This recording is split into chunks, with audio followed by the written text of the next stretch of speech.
aí, galerinha, vamos concluir mais um capítulo. A coisa tá acelerada, já já a gente acaba, tá? Pois bem, agora nesse capítulo nós vamos falar do absolutismo e do mercantilismo. Nesse capítulo falaremos da relação entre o absolutismo e o mercantilismo como resultado da evolução política e econômica europeia ocorrida desde o final da Idade Média, tá? Então é resultado, de uma evolução, o absolutismo e o mercantilismo. Vamos começar primeiro pelo absolutismo. Eu acho que esse termo já te leva a crer o sentido dele, assim, no cerne da palavra, né? Absolutismo, absoluto, então. Pensa aí, o que seria absolutismo? O que seria?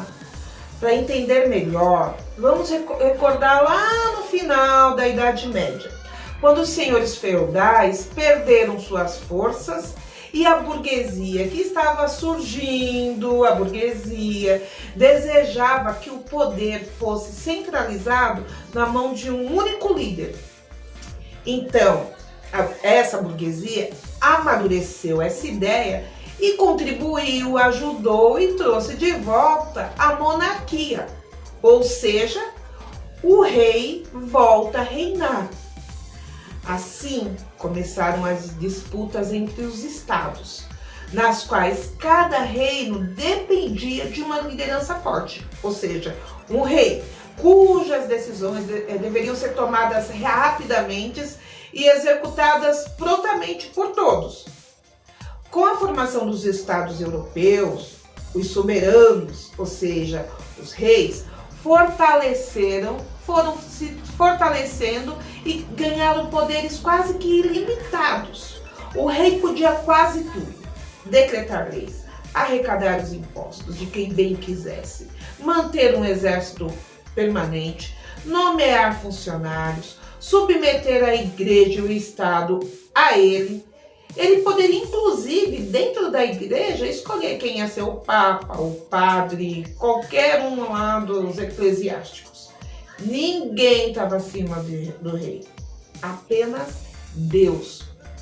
As leis poderiam ser modificadas pelo rei, se ele julgasse necessário. Falasse assim, não, essa lei não está muito bom, eu vou mudar.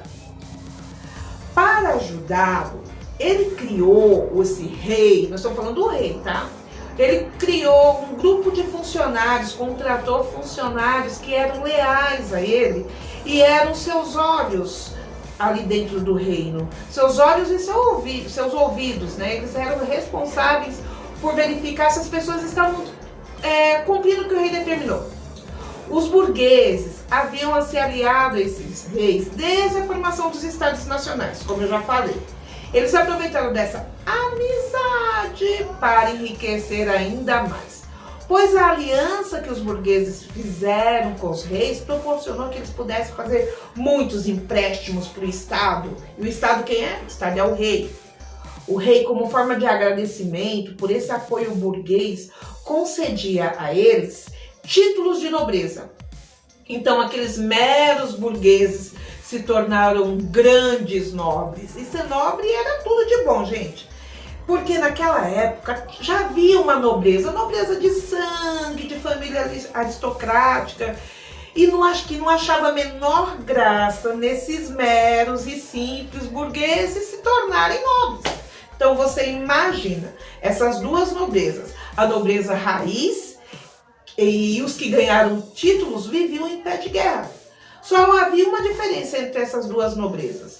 Os nobres que ganharam títulos continuavam enriquecendo, pois eles não largaram o ofício, né? Eles eram comerciantes. Enquanto a nobreza raiz vivia de auxílio financeiro do rei. Imagina, que vexame, era só de aparência essa nobreza.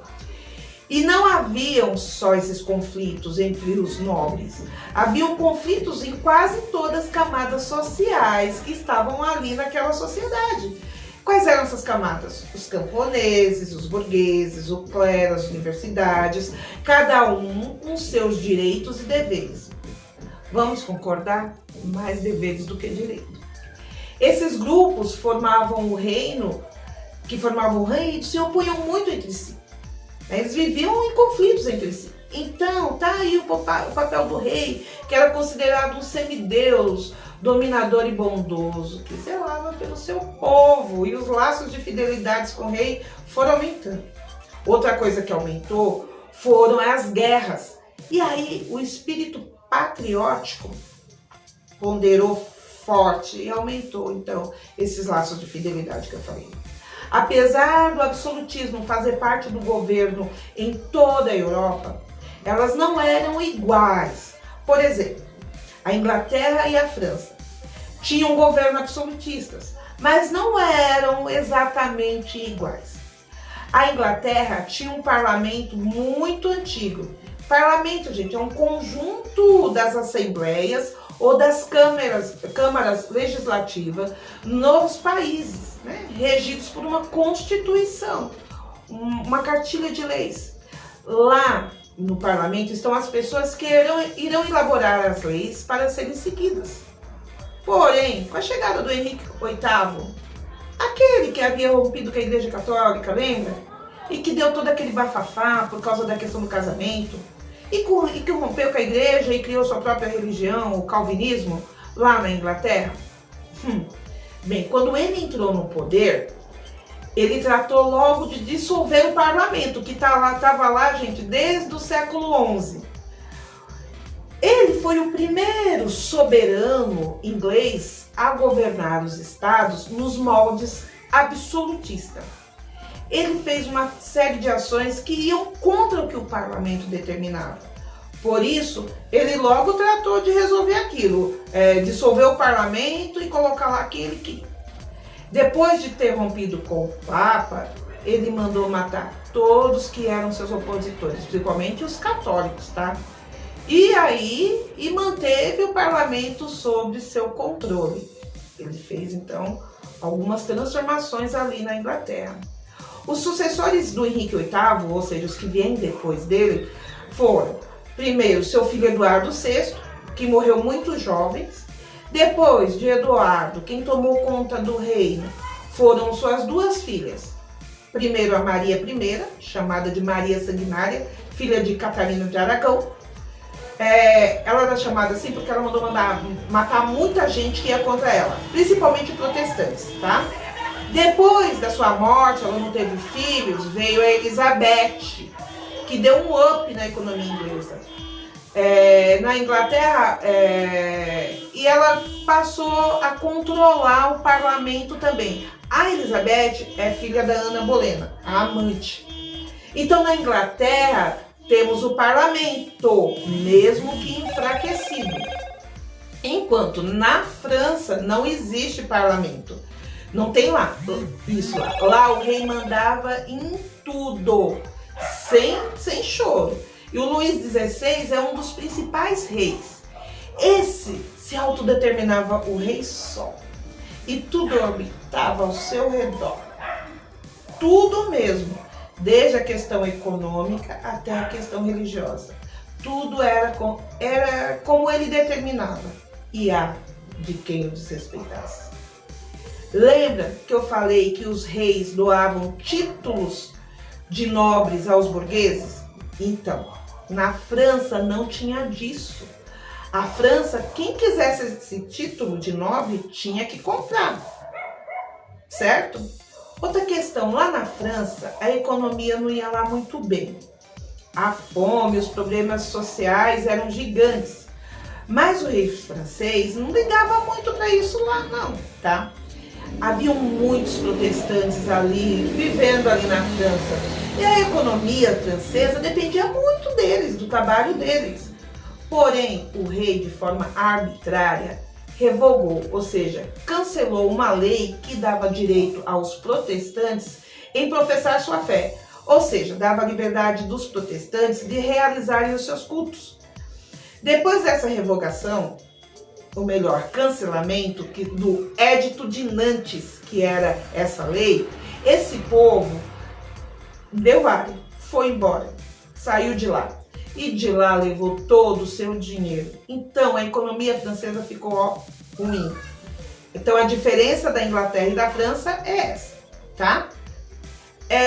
Vamos falar do mercantilismo.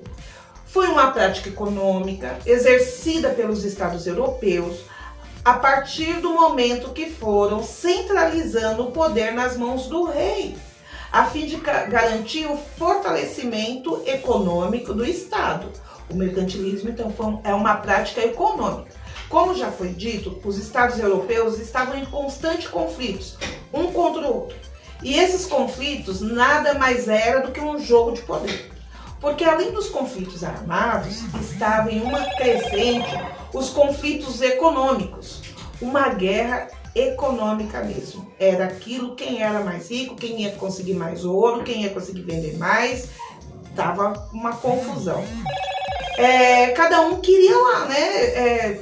Promover sua riqueza, enriquecer mais e evitar que fossem derrotados.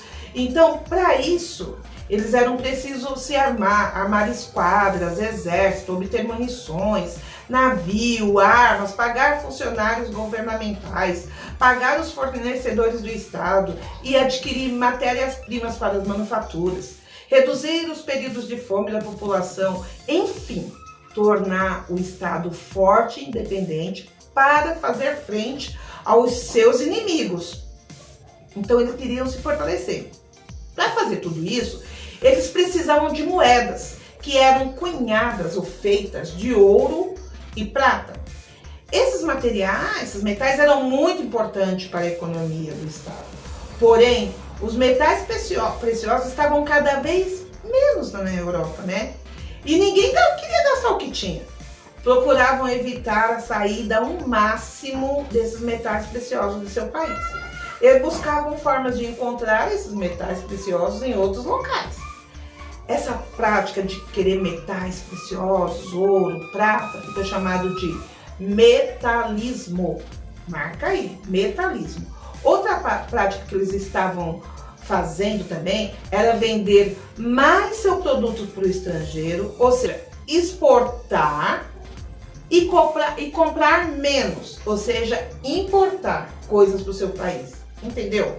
Isso se chamava de balança comercial favorável, ou seja, quando há maior exportações do que importação. Daí o rei entra fortemente com seu poder absoluto, pois apenas ele podia criar leis para a balança comercial fosse sempre favorável. Tá? Então é importante guardar o que é balança comercial favorável.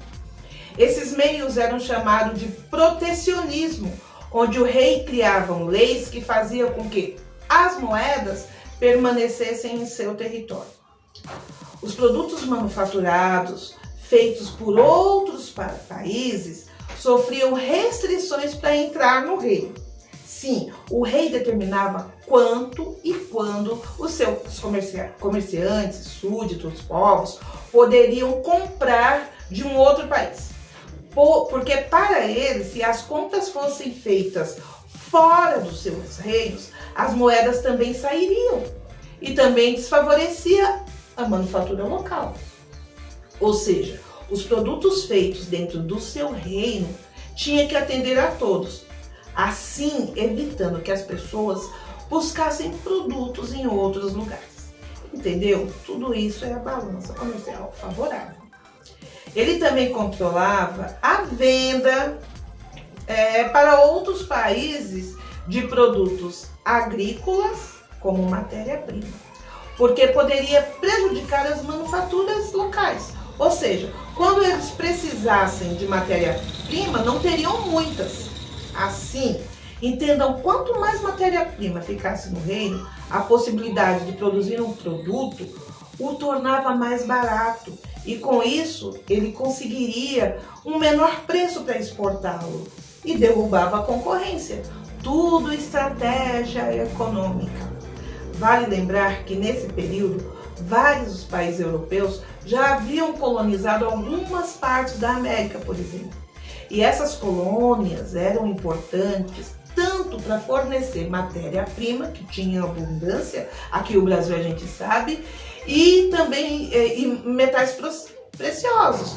E também, gente, era um mercado consumidor muito bom, tá? Aqui terminamos. Absolutismo e mercantilismo. Espero que vocês tenham compreendido. Agora vamos responder o Google Forms, responder as atividades e partir para o próximo capítulo. Valeu, galera! A gente vai se vendo por aí.